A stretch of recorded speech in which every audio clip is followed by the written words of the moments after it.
Welcome to Saratoga CRM. Today we're going to be looking at the Excel CDX. Here we see the Excel CDX on the Excel Statistic tab. It contains product sales value information for the last 3 years and a graph for the current year. These charts are based on the product values stored in the products table below in the list grid. I'll change a value to demonstrate how the CDX works and changes the graph dynamically. I've opened up the record, I'll add a 0, then I'll say I'm done. I'll save the record, and when it's finished, then I'll go down, select the Show Analysis button, and wait for the CDX to pull its values from the database to present its graph. Notice the graph has changed and now looks kind of like Pac-Man. Now I can scroll down and see the rest of the graph, and here we can see a table, an Excel table that we all recognize. But let's say the users are not happy with the current graph. They would like a little bit of color for the pie chart, and they would like to have formatting for the digits to reflect the currency.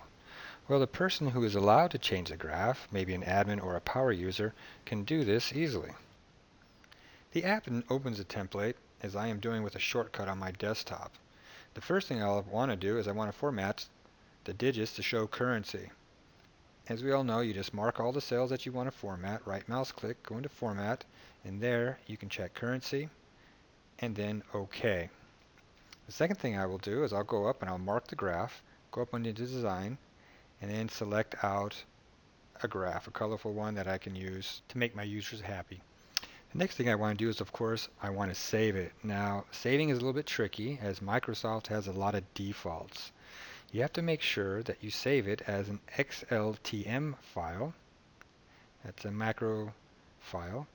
And you have to make sure that you put it under your correct path so you can find it again. Microsoft has a default path in which it saves under. So take care that you put it under the right path and save it as an XLTM just to repeat. Going back into Thin Client, we can see that the new template is immediately available for all users. The user can then export the charts by clicking on the URL and then open and using the data for other purposes such as presentations, information for marketing, or sending it to his boss, just to name a couple of examples. This concludes our presentation of Saratoga CRM Excel CDX. Please contact us at aptian.com or contact your local sales representative. Thanks for watching.